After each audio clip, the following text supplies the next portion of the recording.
Dr. Will's History Road Trip. On this edition, part 2 of the Battle of Vicksburg, we will continue with Dr. Andy Lang of Mississippi State University. All right, we've moved over to a different part of the National Military Park now. We're at a spot called Degalia's Battery.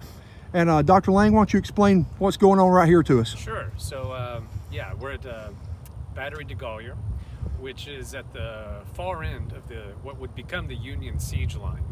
So after Grant's 2 failed assaults on May 19th and the May 22nd, which would have been directed this way, Vicksburg is to our, at least the town is to our immediate west. After Grant's 2 failed assaults, this line would have actually represented the Union siege line. Battery Degalia was established on May 25th with the intention of facing what is called the Great Redoubt, which is one of the massive Confederate forts guarding the Jackson Road, which is one of the main entrances into the city of Vicksburg itself. And this is one of the largest mass of Union guns, siege guns, anywhere on the field. And it's, I believe there were some 22 to 25 cannon along this line, and during the siege it fired just lower than 3,000 rounds of ammunition, with the intention of softening the Confederate defenses and ultimately compelling the surrender of the city. So I think this actually occasions an opportunity to talk about what exactly the purpose of a siege is. So why didn't Grant continue to hurl assault after assault against the lines of the Confederates? Well, we talked about that last time. It would have been a simple waste of life. The Confederates had been building these defenses for more than a year, and they were stout. So what is the purpose of a siege? Simply to starve out your enemy. Especially in a situation such as this, where you actually have a natural backstop, if you will, to your siege line. So a typical siege is intended to encircle your opponent, prevent any kind of material, aid, support coming in and out of the lines. It's intended to cut your enemy off from the outside world in every respect. And so what we're standing on is what might be a long Union crescent that effectively connects itself to either side of the Mississippi River, which is just beyond these bluffs. And so you have the river, and you have Vicksburg, the town, and then you have where we're standing right here. And so that's what these guns were intended to do, to bombard the city regularly, and to bombard the Confederate defenses, which are in our immediate front, just to the west of us, about 1,000 yards. This is where the Confederate line begins, just beyond these undulating grounds. The Union siege lasted for 47 days, from the last week of May until July 4th, 1863, when Pemberton surrendered the city and his 30,000 troops. In the midst of that 47 days, Grant's siege worked exactly as it was intended to work.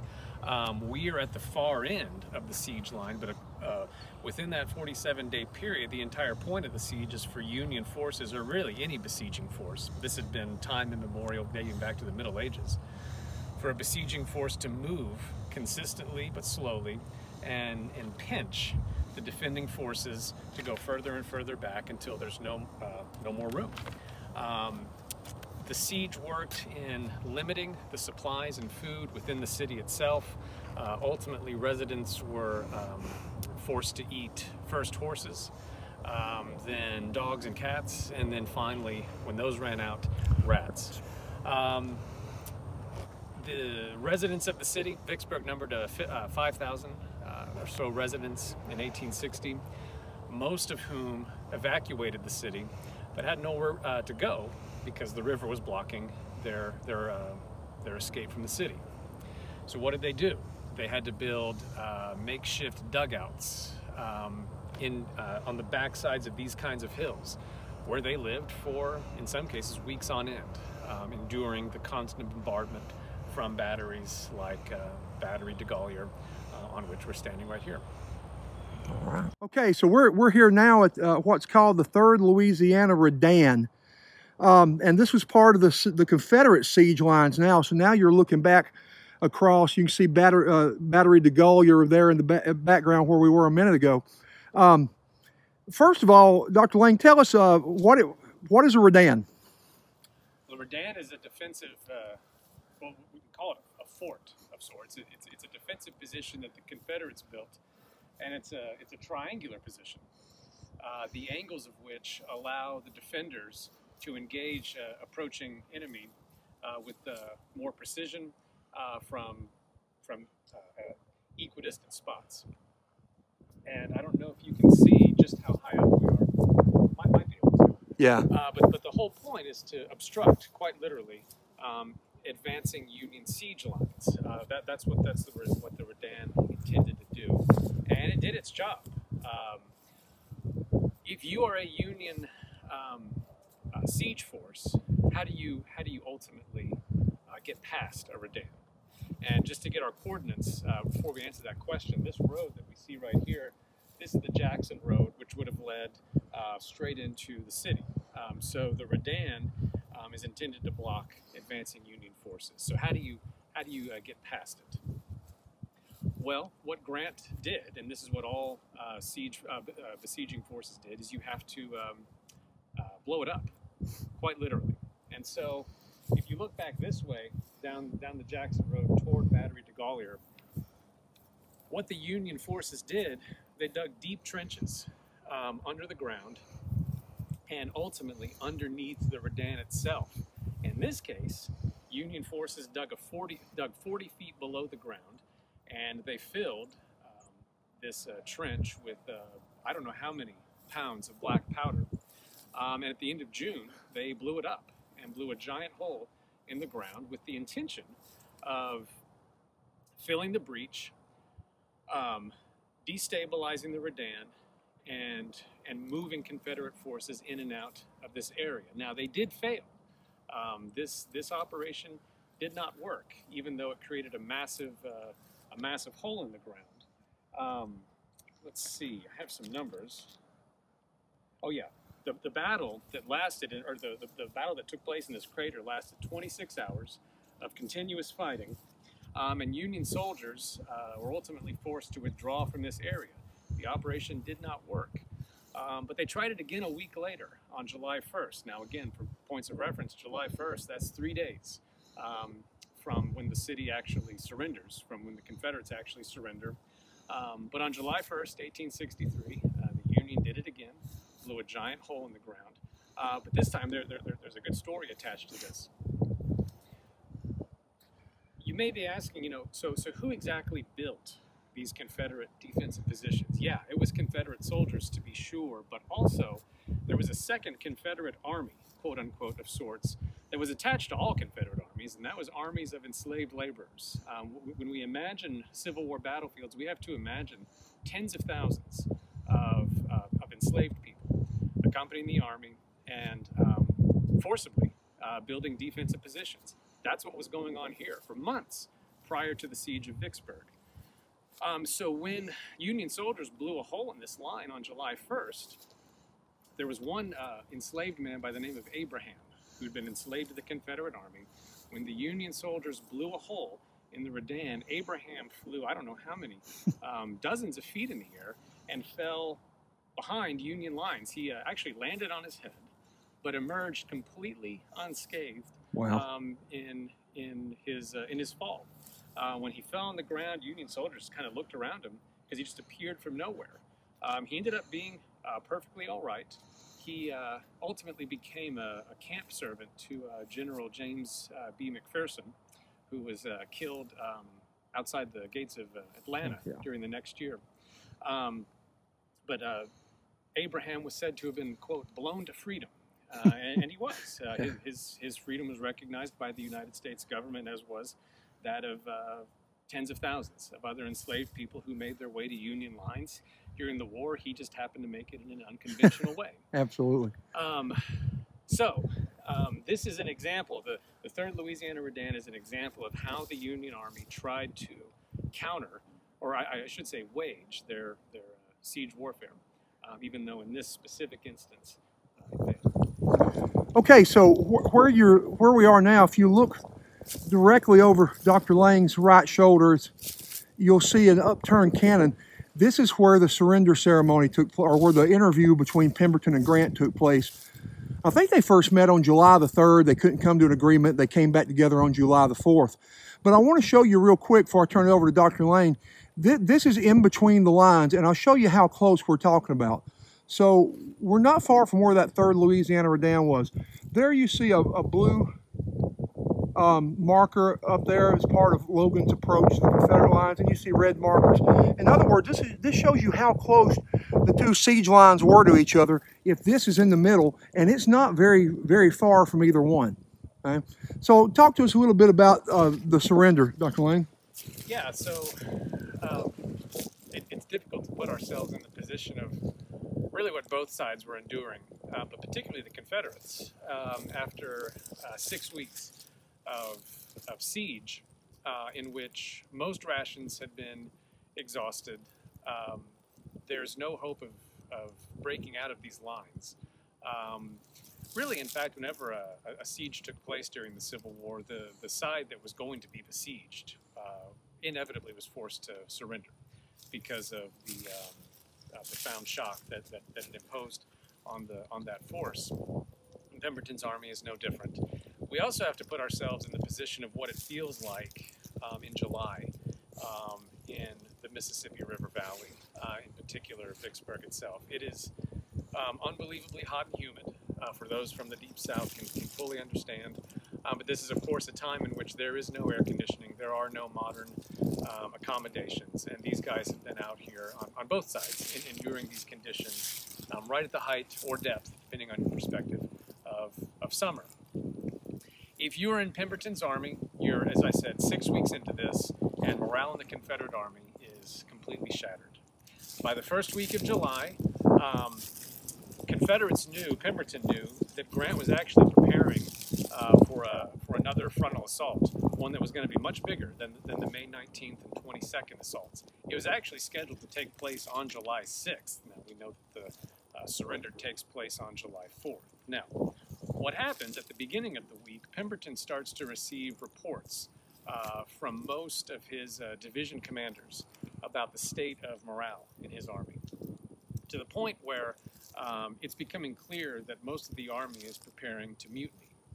And so Pemberton's subordinates are telling Pemberton this. Pemberton even asks all of his officers if they can withstand an assault from Grant. He also asks his officers about their feelings on surrender.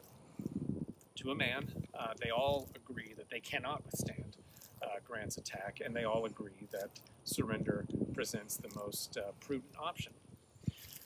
Grant himself sends a courier in between the lines and gives to Pemberton Grant's terms, unconditional surrender. And Pemberton replies that he can't do this. He wants more favorable terms.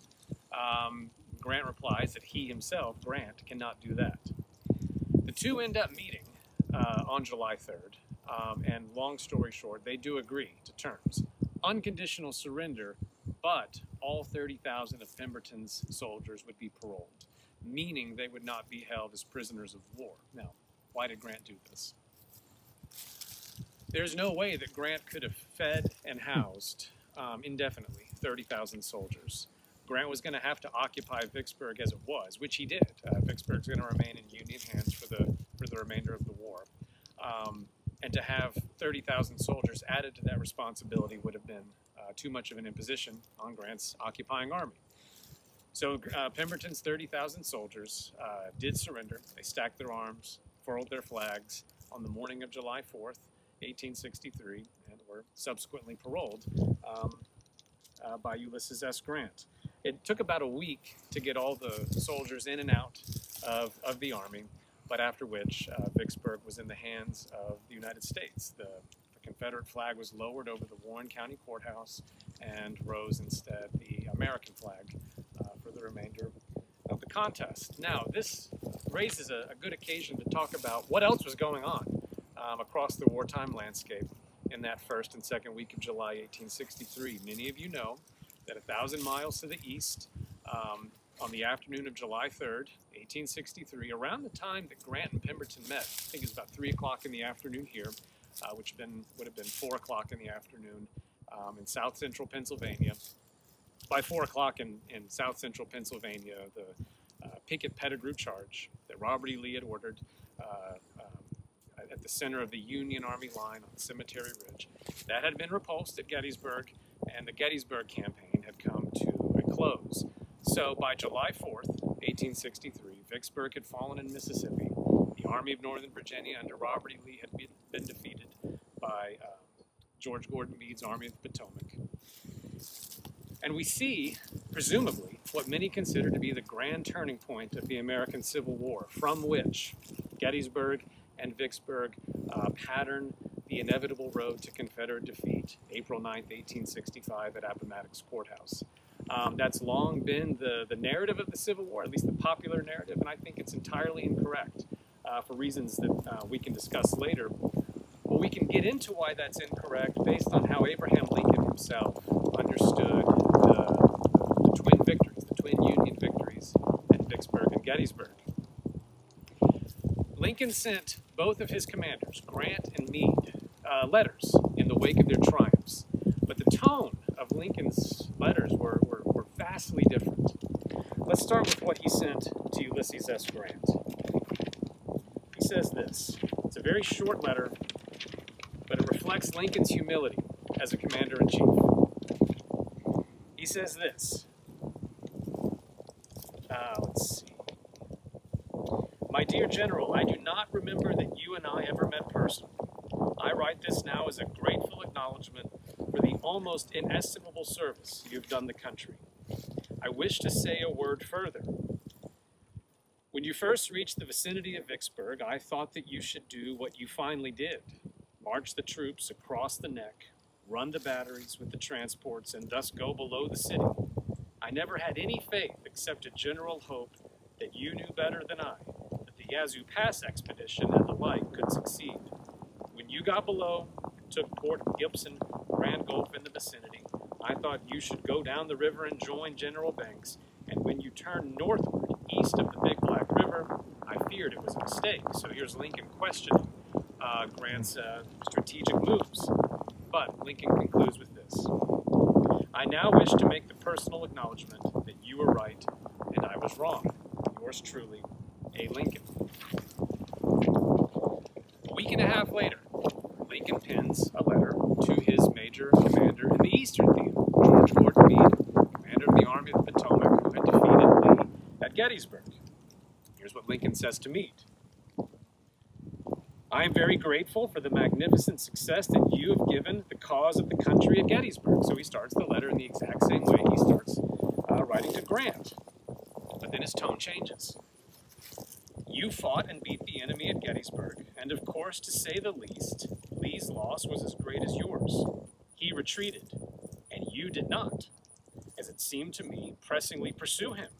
But a flood in the river detained him, till, by slow degrees, you were again upon him. You had at least 20,000 veteran troops directly with you, and as many more raw ones within supporting distance.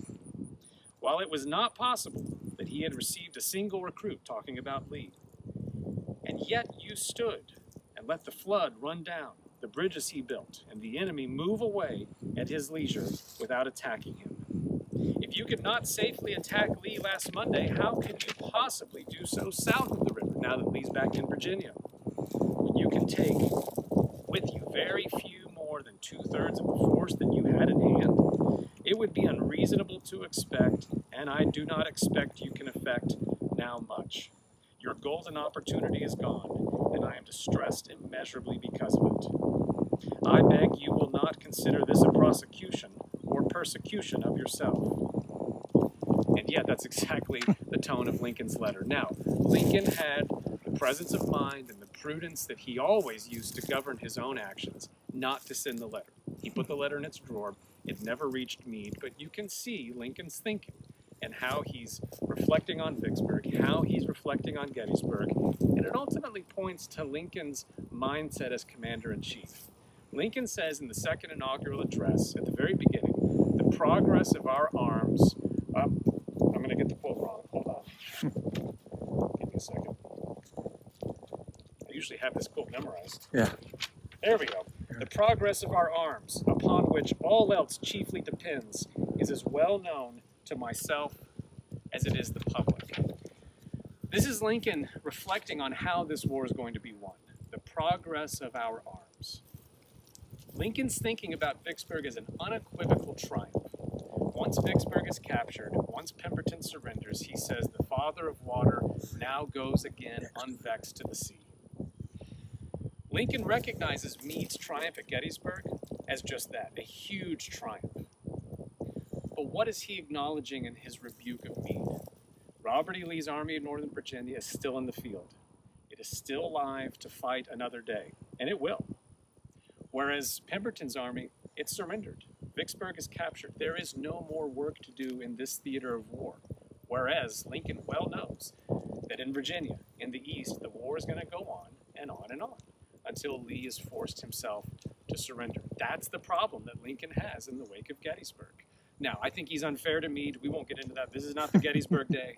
But you can see the progress of our arms upon which all else chiefly depends. That's what Lincoln is talking about. There's a reason why I think that Gettysburg and Vicksburg should not be considered the turning point of the war. The war is going to go on for 2 long years. The biggest, bloodiest fighting in the American Civil War has yet to happen. In the summer of 1863, there's horror left to be seen. That's for another day. I hope you enjoyed this edition of Dr. Will's History Road Trip. If you like what I'm doing and want to continue following, please subscribe to my channel and click the notification button so you'll get updates when I post new content. Also, please consider supporting me via PayPal, Venmo, or Cash App. Your support will enable me to go to interesting places and film them and talk about them with you. Feel free to suggest locations that you might like to see me visit in the comments below. Thank you very much, and I'll see you on the road.